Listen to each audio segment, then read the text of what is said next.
Over the past 2 years, the Los Angeles Dodgers have been the team making the biggest moves in free agency. In 2024, they signed Shohei Ohtani, Yoshinobu Yamamoto, and Tyler Glasnow. They also brought in Teoscar Hernandez and Jack Flaherty. But the following year, things got even crazier. And honestly, fans from other teams were not happy about it. The Dodgers went all in again, adding Roki Sasaki, Teoscar once more, Hye-Seong Kim, Blake Snell, Michael Conforto, Kirby Yates, Tanner Scott, and more. They even offered $600 million to Juan Soto, something no one saw coming. And now, heading into the 2025-2026 offseason, the Dodgers are once again expected to make some of the biggest moves in baseball. So let's take a look at the best free agent options and possible trade targets for the Dodgers, and which ones make the most sense. The first option is the top free agent outfielder, Kyle Tucker. The Dodgers are surprisingly the favorite to land him. Honestly, if I had to bet on one player joining the Dodgers this winter, it would be Kyle Tucker. Michael Conforto, who didn't live up to expectations in Los Angeles, will hit free agency, and Tucker would be the perfect replacement in the outfield. Despite dealing with injuries the past 2 seasons, he's still one of the most complete players in the game and is looking for a deal around $400 million. Only the Yankees and Dodgers have shown real interest, but LA seems more likely to sign him, especially since New York is focused on Cody Bellinger. With Tucker in that lineup, every pitcher in the league would be in trouble. The second best option for Los Angeles is the Japanese slugger Munetaka Murakami. And believe it or not, there's a real chance he also ends up with the Dodgers. The belief is that Los Angeles could let Max Muncy walk and bring in Murakami, who could play third base or serve as the designated hitter. Murakami has played about 75% of his games at third base and the other 25% at first. Standing 6'2" and weighing around 213 pounds, he's hit 246 home runs in 892 games, including 56 in 2022, the most ever by a Japanese-born player in a single season. That year, he also won the Triple Crown at just 22 years old, becoming the youngest player in league history to do it. Can you imagine a lineup with Murakami and Tucker? That would be scary.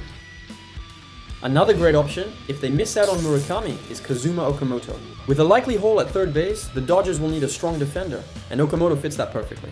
Plus, he's got real power at the plate. Surprisingly, Los Angeles hasn't shown much interest yet, but he'd be a great fallback if the Yankees manage to steal Murakami. Okamoto, a 29-year-old right-handed hitter, has 248 career home runs with the Yomiuri Giants in Japan's NPB and has hit 30 or more homers in 6 straight seasons. After hitting 27 home runs over 143 games in 2024, injuries limited him to 77 games in 2025. Still, he managed 15 homers, a .322 batting average, and a .992 OPS. Okamoto would fit beautifully in Los Angeles.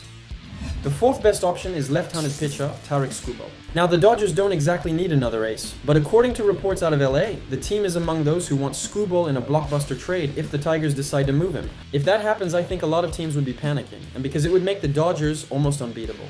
And if they were to pull it off, you can bet they'd extend him right away. Skubal has been a strikeout machine, leading the American League with 228 strikeouts in 2024 and improving to 241 in 2025.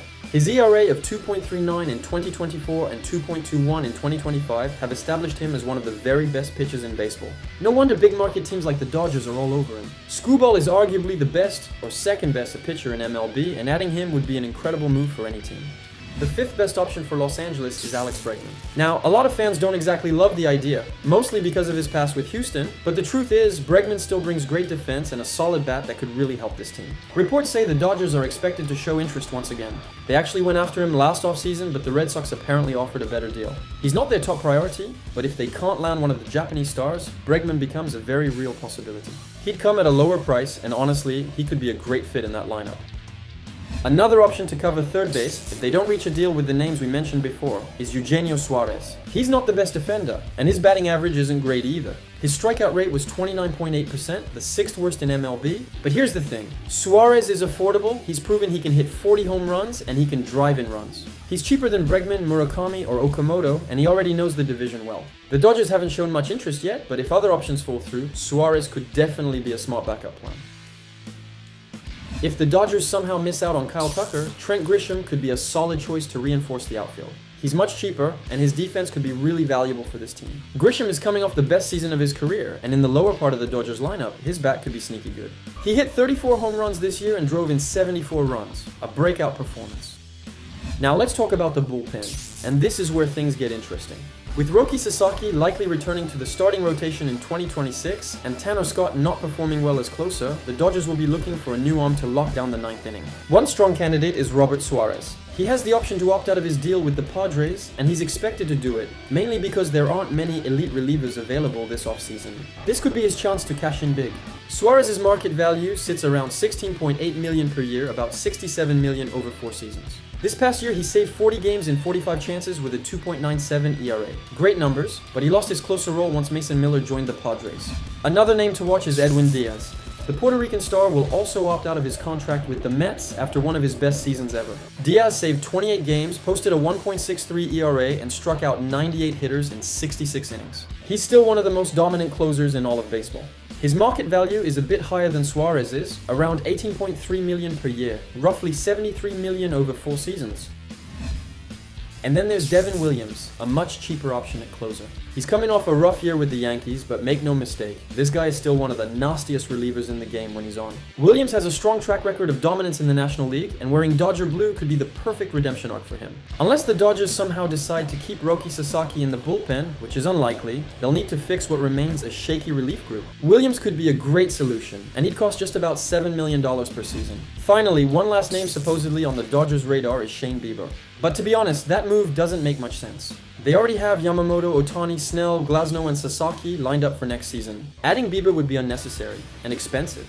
His market value is around $145 million over 6 years, and he's another right-hander. Realistically, Bieber seems more likely to stay in Toronto or end up in San Diego or Chicago. Those are the best options for the Dodgers in this free agency. And listen, while many of these are just possibilities, at least 3 of those signings look very, very likely. If the Dodgers manage to land even 2 of those names, we're talking about a team that's already powerful turning into an unstoppable machine. The Dodgers don't just want to win, they want to dominate.